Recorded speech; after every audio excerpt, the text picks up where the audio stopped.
श्री हरि भक्ति आस्था में हम ग्रंथ भक्तमाल के भगवान विष्णु के मत्स्य अवतार, वराह अवतार, कश्यप यानी कुर्म अवतार और श्री नरसिंह अवतार की कथा को सुनेंगे। श्री हरि के मत्स्य अवतार की कथा को सुनेंगे। द्रविड़ देश के राजा सत्यव्रत बड़े ही भगवत परायण थे। वे मलय पर्वत के शिखर पर केवल जल पीकर तपस्या कर रहे थे। एक दिन नदी में तर्पण करते समय उनकी अंजलि में एक छोटी सी मछली आ गई। उन्होंने उस मछली को जल के साथ फिर नदी में छोड़ दिया, परंतु उस मछली ने राजा से प्रार्थना की कि मुझे जल के जंतु खा लेंगे।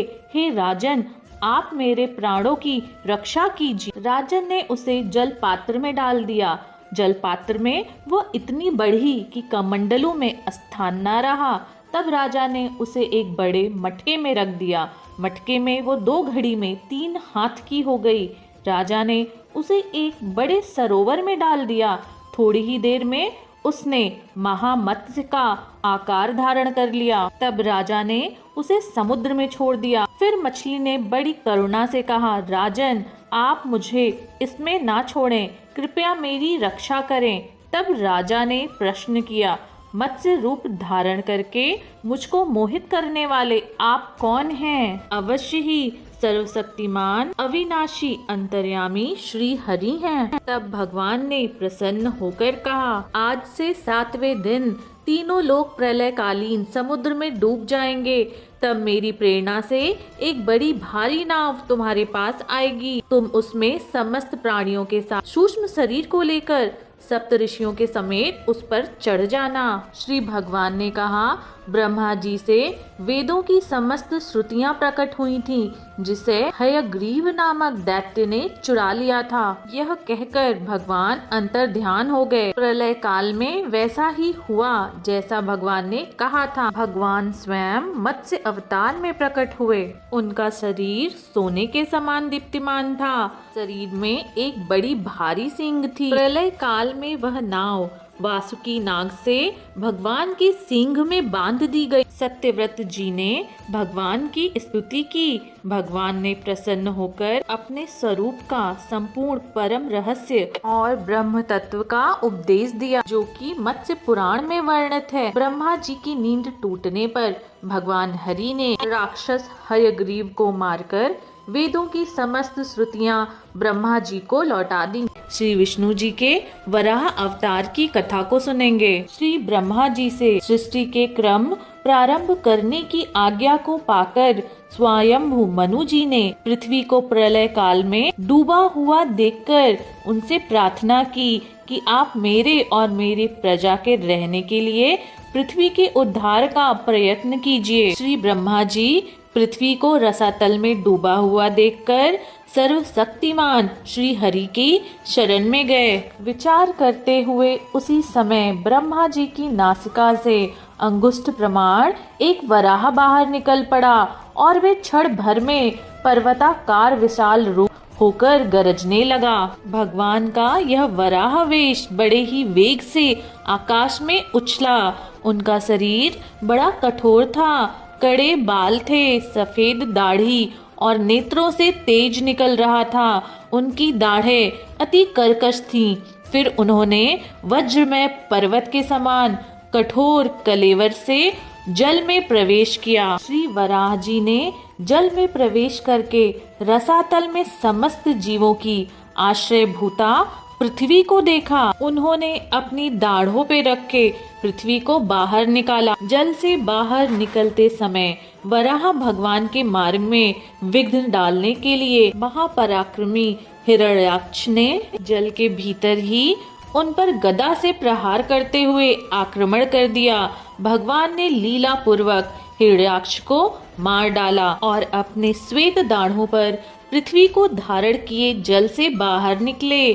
श्री वराह भगवान तमाल वृक्ष के नील वर्ण के समान मनोरम दिख रहे थे। फिर ब्रह्मा आदि देवताओं ने हाथ जोड़कर वराह भगवान की स्तुति की। श्री हरि की कच्छप अवतार की कथा को सुनेंगे। ऋषि दुर्वासा जी के शाप से इंद्र सहित तीनों लोग श्रीहित हो गए। तब इंद्र आदि ब्रह्मा जी की शरण में पहुँचे। ब्रह्मा जी सबको लेकर भगवान श्री विष्णु के धाम को गए और सभी ने भगवान विष्णु की स्तुति की। भगवान सबकी स्तुति से प्रसन्न होकर बोले, दैत्य और दानवों के साथ संधि करके आप सभी मिलजुल कर क्षीर सागर को मथने का उपाय कीजिए। मंदराचल पर्वत को मथनी और वासुकी नाग को नेति बनाइए। तब जाकर देवताओं ने दैत्यराज बलि महाराज से संधि कर ली। समुद्र मंथन प्रारंभ हुआ। बड़े बड़े देवता असुरों के पकड़े रहने पर भी अपने भार की अधिकता और नीचे कोई आधार ना होने के कारण मंदराचल समुद्र में डूबने लगा। इस विधान से बचने के लिए भगवान ने सभी को प्रथम श्री गणेश जी की पूजा करनी चाहिए, ऐसा आदेश दिया। जब सभी श्री गणेश जी की पूजा में लगे, इधर श्री भगवान तुरंत अत्यंत विशाल एवं विचित्र कच्छप का रूप धारण करके समुद्र में प्रवेश करके अपनी 1,00,000 योजन वाली पीठ पर मंदराचल को ऊपर उठा लिया। इसके पश्चात देवता और दैत्य बड़े वेग से समुद्र का मंथन करने लगे। मंथन करते समय जब बहुत देर हो गई परंतु अमृत न निकला, तब भगवान ने सहस्त्र बाहु होकर स्वयं अपने दोनों ही हाथों से समुद्र को मथना आरंभ किया। उस समय भगवान की बड़ी विलक्षण शोभा थी। ब्रह्मा, शिव, सनकादिक जय जयकार करते हुए आकाश मंडल से पुष्पों की वर्षा कर रहे थे। समुद्र मंथन से सर्वप्रथम हलाहल कालकूट विष निकला, उससे त्रैलोक्य जलने लगा। उसे देवादिदेव महादेव ने ग्रहण किया। रत्न निकले, उनमें से कामधेनु निकली जिन्हें ऋषियों ने स्वीकार किया। उच्च श्रवा नामक अश्व निकला जिसे दैत्यों ने लिया। बाद में एरावत नामक हाथी निकला जिसे देवताओं के राजा इंद्र ने लिया। कौस्तुभ मणि के प्रति सभी लालायित थे, उसे भगवान श्री विष्णु ने अपने कंठ में धारण किया। कल्प वृक्ष स्वर्ग में चला गया। अप्सराएं भी स्वेच्छा से स्वर्ग को ही प्रस्थान कर गईं। माँ भगवती लक्ष्मी अपनी ओर से सर्वगुण संपन्न भगवान श्री विष्णु को वरण की। धनुष और दिव्य शंख को श्री भगवान ने स्वीकार किया।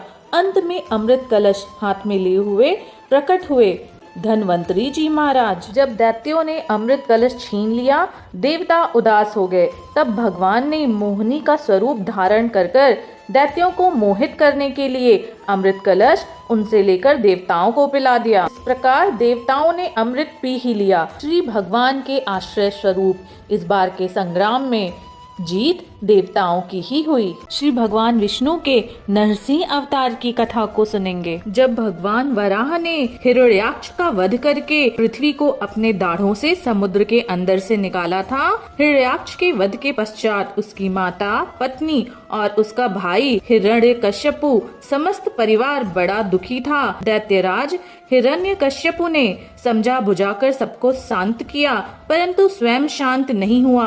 हृदय में प्रतिशोध की ज्वाला धधकने लगी।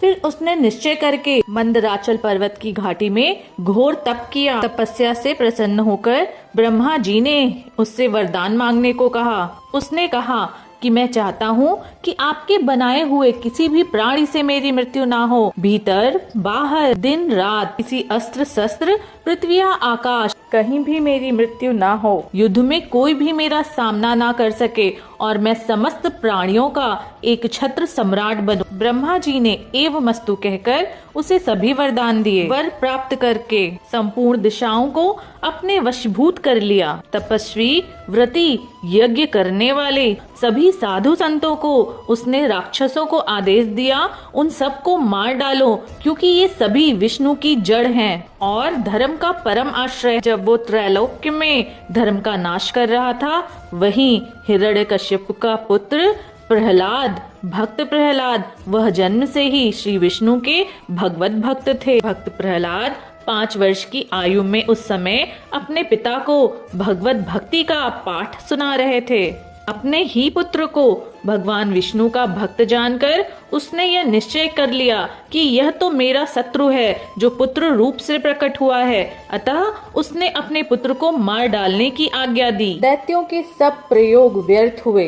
हिरण्यकश्यप को बड़ी चिंता हुई। सोचा यह विष्णु की माया है अपने भक्तों के लिए। प्रहलाद को उसने विषधर सांपों से डसवाया, राक्षसी उत्पन्न कराई जो प्रहलाद को खा लें पहाड़ से नीचे गिरवाया, दहकती आग में प्रवेश कराया, परंतु प्रहलाद जी का बाल भी बाका नहीं हुआ। प्रहलाद जी अपने पिता से सर्वशक्तिमान ईश्वर के आश्रय को ग्रहण करने की प्रार्थना करते रहे। क्रोध में भरकर हिरण्यकश्यपु ने प्रहलाद से बोला, दिखा कहाँ है तेरा जगदीश्वर? क्या वो सर्वत्र है? तो क्या वो इस समय इस खम्बे से प्रकट हो सकता है? नहीं तो इसी क्षण मैं तेरा यह सर धड़ से अलग कर देता हूँ। भक्त प्रहलाद ने हाथ जोड़कर कहा, हाँ पिताजी, वह इस खम्बे में भी हैं। हिरण्यकश्यपु ने क्रोध में जोर से खम्बे को एक घूंसा मारा।